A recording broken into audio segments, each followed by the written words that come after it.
ये वाक्य तो आपने सुना ही होगा, अर्थात जैसे आप कर्म करोगे वैसा ही आपको फल भी प्राप्त होगा। लेकिन मेरा एक प्रश्न है, क्या आप इस बात पर यकीन करते हैं कि जैसा आप कर्म करेंगे वैसा ही आपको फल भी मिलेगा? अब आप में से अधिकतर लोगों के मन में यह प्रश्न जरूर उठ रहा होगा, क्योंकि इसमें पूछने वाली बात क्या है? ये तो सत्य ही है कि जैसे हम कर्म करेंगे वैसा ही हमें फल भी मिलेगा।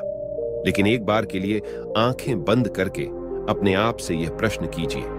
देखिएगा कि आपको इस प्रश्न का उत्तर स्पष्टता से नहीं मिल पाएगा। कहीं ना कहीं आपके मन में एक संशय जरूर होगा कि क्या यह बात सच है या झूठ, क्योंकि आपने अपने आसपास तो ऐसे कई लोगों को देखा होगा जो लोग बहुत अच्छे कर्म करते हैं, बहुत अच्छे स्वभाव के होते हैं, वे कभी किसी का बुरा नहीं करते, किंतु फिर भी उनके साथ हमेशा बुरा ही होता है।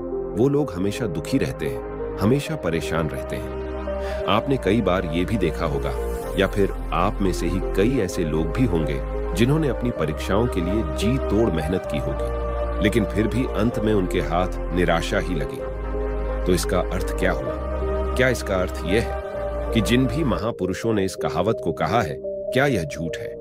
क्या वो महापुरुष गलत थे? नहीं, वास्तविकता तो यह है कि हम अपने कर्मों का लेखा जोखा समझ ही नहीं पाते, और इसी कारण हम ये सोचते हैं कि हम तो बहुत अच्छा कर्म कर रहे हैं, हम लोगों की भलाई कर रहे हैं, लोगों की मदद कर रहे हैं, फिर भी हमें न जाने क्यों हमेशा दुख और परेशानी ही उठानी पड़ती है। लेकिन आज की जो कहानी मैं आपके लिए लेकर आया हूं, इस कहानी के माध्यम से आप ये समझ जाएंगे कि आखिर कर्मों का ये लेखा जोखा हमारे जीवन पर किस प्रकार प्रभाव डालता है। एक समय की बात है, एक गांव में दो भाई रहा करते थे। दोनों ही कुशल थे, किंतु उनमें से एक बहुत ही क्रूर और चालाक था। उसने धोखा देकर अपने छोटे भाई की सारी जमीन जायदाद अपने नाम करवा ली थी, और छोटे भाई के नाम पर कुछ भी नहीं बचा था। उसे तो बस एक टूटी फूटी झोपड़ी मिली थी, जिसमें वह और उसकी पत्नी रहा करते थे।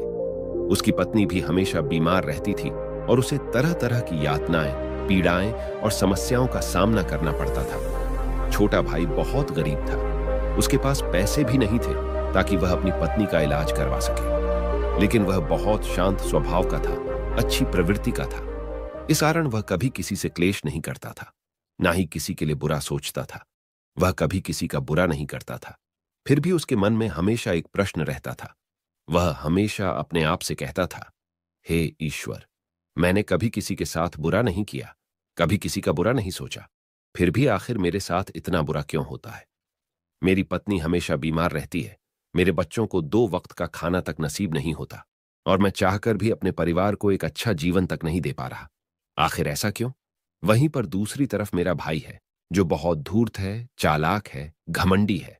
उसे देखो, वो अपना जीवन कितने ऐशो आराम के साथ जी रहा है। उसके पास ढेर सारा धन है, रहने के लिए अच्छा मकान और खाने के लिए अच्छे अच्छे पकवान है। वह तो अपना जीवन मजे में जी रहा है, और मैं यहां पर घुट घुट मर रहा हूं।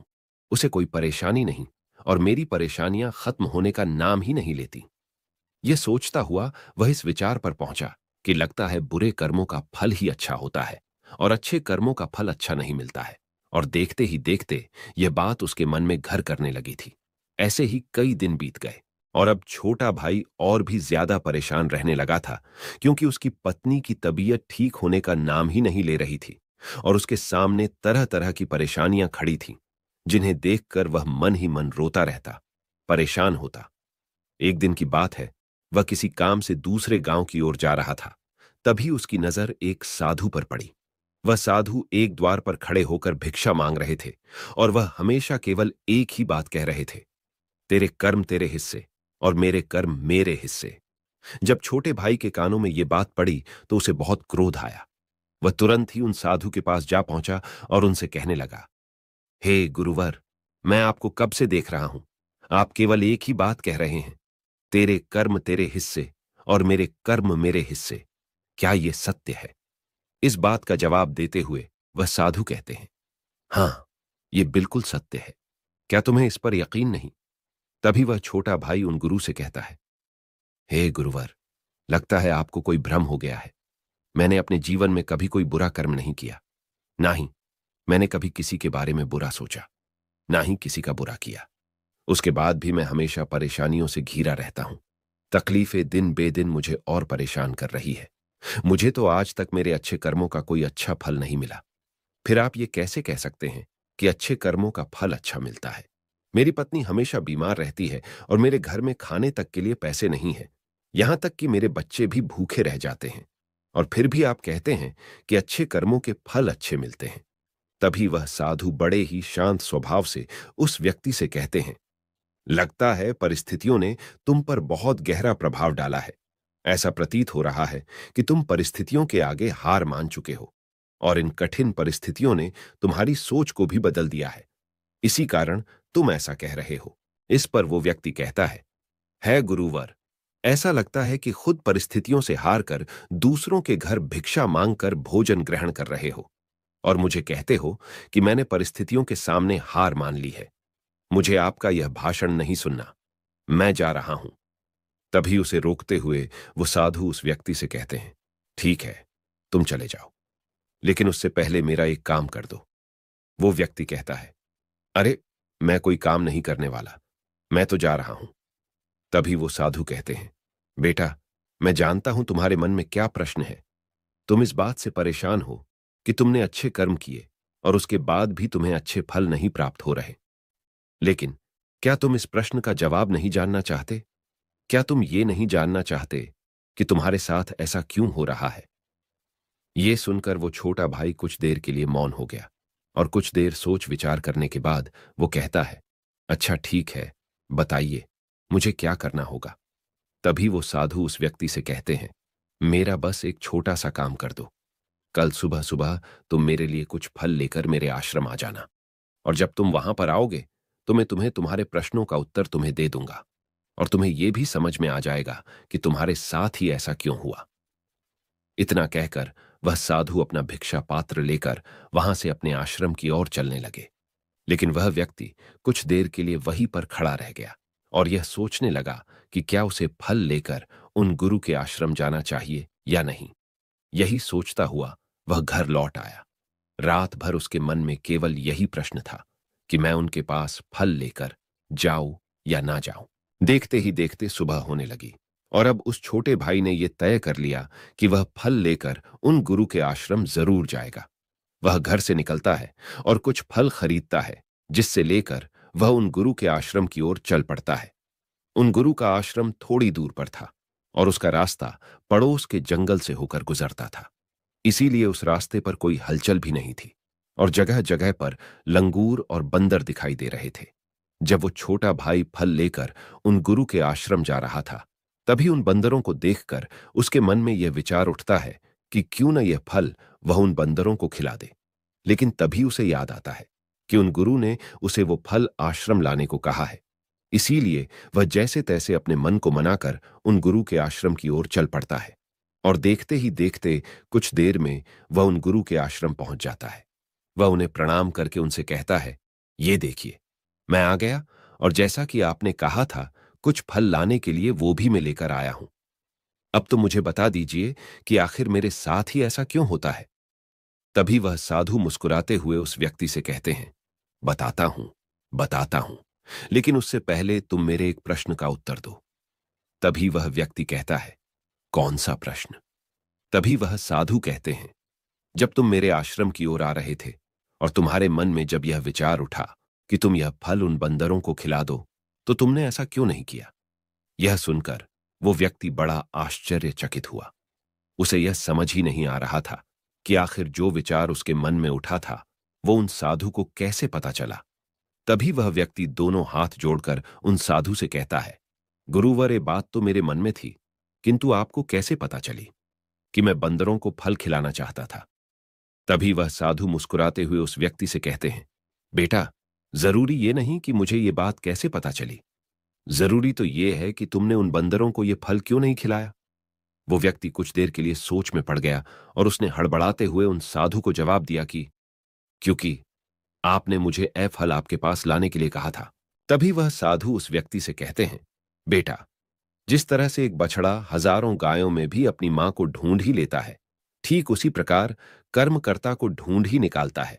जैसे कि यह कर्म मेरे हाथों से ही लिखा था कि मैं ही इन बंदरों को यह फल खिलाऊंगा, इसलिए तुम ये फल उन बंदरों को ना खिला सके, और यह फल तुम मेरे पास लेकर आए। इतना कहकर उन साधु ने वह फल उन बंदरों को खिलाना शुरू कर दिया। लेकिन वह व्यक्ति अब तक उन साधु की बात का मतलब नहीं समझ पाया था। वह उन साधु से कहता है, हे गुरुवर, आप क्या कहना चाहते हैं? मुझे आपकी बात कुछ समझ नहीं आई। कृपया करके मुझे साफ और स्पष्ट तौर पर समझाएं। तभी वह साधु मुस्कुराने लगे और उस व्यक्ति से कहते हैं, हम मनुष्यों को हमेशा से यही लगता है कि हम ही करता है और हम ही कर्म करते हैं, लेकिन वास्तविकता तो कुछ और है। यहां पर समझने वाली बात यह है कि कर्म हमारा चुनाव खुद करता है, हम कर्म का चुनाव नहीं करते। यदि आप किसी काम को करने के योग्य हैं, तो कर्म आपको लाखों लोगों की भीड़ में से भी ढूंढ कर निकाल ही लेगा। इसीलिए जरूरी यह है कि कर्म करने पर नहीं, बल्कि योग्य बनने पर ध्यान दो। यदि तुम्हारा पूरा ध्यान केवल कर्म करने पर होगा, तो तुम कभी भी योग्य नहीं बन पाओगे और कभी भी कर्म तुम्हारा चुनाव ही नहीं करेगा। इस पर वो व्यक्ति कहता है, हे गुरुवर, योग्य बनने से आपका क्या मतलब है? आपका कहना है कि क्या मैं अपने परिवार का पालन पोषण नहीं कर सकता? तभी वह साधु उस व्यक्ति से कहते हैं, नहीं नहीं, मेरे कहने का अर्थ ये नहीं है। मैं तो तुमसे ये कहना चाहता हूं, योग्य बनने के लिए जिन कर्मों की आवश्यकता होती है, उसके लिए तुम्हें पहले छोटे छोटे कामों को करना शुरू करना होगा।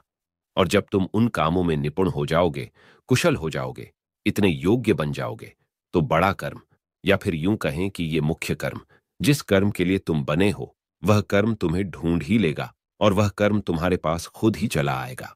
उदाहरण के तौर पर तुम इन बंदरों को ही देख सकते हो। ये बंदर जब छोटे होते हैं, तब से ही ये पेड़ों पर चढ़ना सीखते हैं, गुलाटियां लगाना सीखते हैं, दौड़ना सीखते हैं, छलांग लगाते हैं। शुरू शुरू में इसे तकलीफ होती है कि कभी गिर जाते हैं तो कभी इन्हें चोट भी लगती है, लेकिन धीरे धीरे ये उन कामों में निपुण हो जाते हैं, कुशल हो जाते हैं, और उसके बाद इनका भोजन इन तक स्वयं ही पहुंच जाता है। इसीलिए अपनी रोजमर्रा की जिंदगी में भी छोटे छोटे कर्म करते रहो, तो बड़ा कर्म तुम तक खुद चला आएगा और तुम किसी भी बड़े लक्ष्य को प्राप्त कर सकोगे। आगे वह साधु उस व्यक्ति से कहते हैं, और यदि तुम योग्य बनने के लिए कर्म करोगे ही नहीं, तो दूसरे लोगों के कर्म भी तुम पर हावी होने लगेंगे, तुम्हारे जीवन को प्रभावित करने लगेंगे। उदाहरण के लिए तुम्हारी पत्नी को ही ले लो। तुम्हारी पत्नी कई दिनों से बीमार है और इसकी तबीयत ठीक ही नहीं हो रही, और तुम यह सोचते हो कि पता नहीं तुम्हें किन कर्मों की सजा मिल रही है। तुम अपने आप को अभागा समझते हो, असहाय महसूस करते हो, लेकिन वास्तविकता तो कुछ और ही है। तुम्हें यहां पर यह समझने की आवश्यकता है कि तुम्हारी पत्नी बीमार अपने कर्मों से है, न कि तुम्हारे कर्मों से। हो सकता है कि तुम्हारी पत्नी ने अतीत में ऐसा कोई कर्म किया हो जिसकी सजा वो आज भुगत रही है, और तुम्हारी पत्नी के कर्मों के कारण ही तुम्हें भी दुख झेलना पड़ रहा है, तकलीफें उठानी पड़ रही है, परेशानियों का सामना करना पड़ रहा है। और यही कारण है कि अधिकांशतर लोग अपने परिवार के कारण, अपने बच्चों के कारण तरह तरह के दुख झेलते रहते हैं, तरह तरह की परेशानियों का सामना करते रहते हैं। किंतु तुम्हें यहां पर यह समझने की आवश्यकता है कि यदि तुम इस योग्य होते, तुम्हारे पास इतने पैसे होते, तो तुम अपनी पत्नी का इलाज करवा पाते। और तो और ये भी हो सकता था, यदि तुम इस योग्य होते, तो तुम्हारा विवाह किसी दूसरी स्त्री के साथ हुआ होता जो स्वस्थ होती। लेकिन तुम उस योग्य थे ही नहीं, और यही कारण है कि तुम अपनी पत्नी के कारण आज दुखों में डूबे हुए हो। किंतु अब तक कुछ भी नहीं बिगड़ा। यदि तुम अब भी योग्य बन जाओ, तो दूसरों के कर्म तुम्हें कभी भी प्रभावित नहीं कर पाएंगे। आगे वह सन्यासी उस युवक को चेतावनी देते हुए कहते हैं, मेरी एक बात हमेशा याद रखना, तुम्हें वह नहीं मिलता जो तुम चाहते हो, बल्कि तुम्हें वह मिलता है जिसके तुम योग्य हो। इसलिए कर्म करने से ज्यादा योग्य बनने पर ध्यान दो, अपनी योग्यता बढ़ाओ। केवल कर्म का फल पाने के लिए कर्म मत करो, और फिर तुम कभी भी इन परेशानियों से निकल नहीं पाओगे। तभी वह व्यक्ति उस साधु के सामने दोनों हाथ जोड़कर उनसे कहता है, हे गुरुवर, आप हमेशा योग्य बनने की बातें कर रहे हैं, किंतु आप ये नहीं बता रहे हैं कि मैं अपनी योग्यता को किस तरह से बढ़ाऊं ताकि मेरा मुख्य कर्म मुझे ढूंढ ले। तभी वह साधु उस व्यक्ति से कहते हैं, ये तो बड़ा ही सरल है, फिर भी लोगों के लिए यह बहुत कठिन हो जाता है। सबसे पहला उपाय यह है कि जो भी कर्म तुम कर रहे हो, उस कर्म को कर कर भूल जाओ। अर्थात योग्य बनने के लिए जो भी कर्म तुम कर रहे हो, उसे याद ना रखो, उसे भूल जाओ। ये मत सोचो कि जो तुमने कर्म किया है उसका फल तुम्हें कब और क्या मिलेगा। इसीलिए तो कहा जाता है कि कर्म करो, फल की चिंता मत करो। यदि तुम्हारा मन हमेशा फल की चिंता में ही लगा रहेगा, तो इसका अर्थ ये हुआ कि तुमने वास्तविक तौर पर कोई कर्म किया ही नहीं। और हमें से अधिकांशतर लोग यही गलती करते हैं। उन्हें लगता है कि वह एक अच्छा कर्म कर रहे हैं, जिसका फल भी उन्हें अच्छा ही मिलेगा।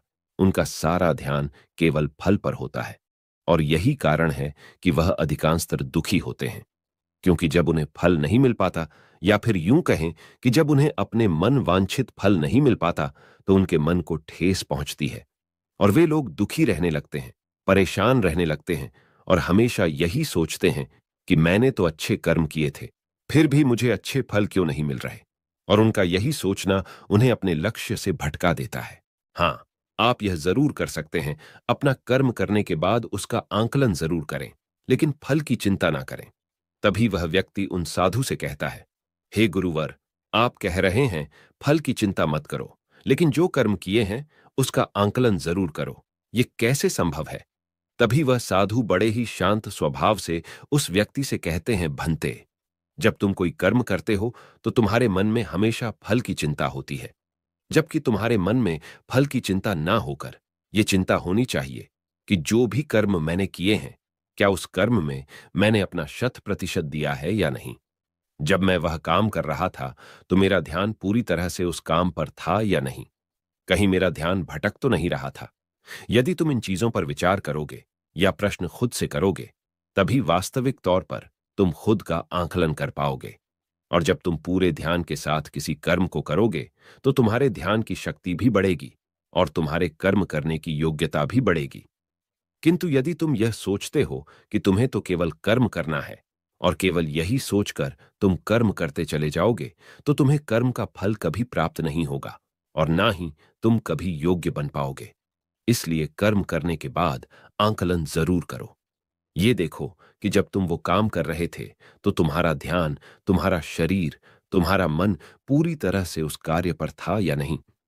तभी वो व्यक्ति एक बार फिर उन साधु से प्रश्न करता है और कहता है, हे गुरुवर, आप सही कहते हैं कि जब भी हम कोई कर्म कर रहे हों, हमारा पूरा ध्यान उस कर्म पर होना चाहिए। लेकिन मैं जब भी कोई कर्म करता हूं तो मेरे मन में तरह तरह के विचार चल रहे होते हैं। मेरा मन विचारों से ग्रसित होता है और तरह तरह की बातें सोचने लगता है। तो ऐसे में मैं अपने मन को किस तरह से केवल एक ही कर्म पर टिका सकता हूं? क्या इसका कोई उपाय है? तभी वह साधु मुस्कुराते हुए उस व्यक्ति से कहते हैं, भंते, जब तुम कोई कर्म कर रहे हो और उसमें जब तुम अपना पूरा भाव लगा देते हो, अर्थात कर्म करते समय अपना पूरा भाव डाल देते हो, तो तुम्हारा मन, शरीर और तुम्हारे भाव उसी कर्म पर केंद्रित हो जाते हैं और तुम पूरी निष्ठा, प्रेम और सद्भाव के साथ उस कर्म को कर पाते हो, अर्थात अपना 100% दे पाते हो। और वहीं पर जब तुम केवल कर्म करने की सोच से ही कर्म करते हो, तो तुम उसमें अपना भाव नहीं लगा पाते और ना ही तुम उसमें अपनी पूरी निष्ठा लगा पाते हो।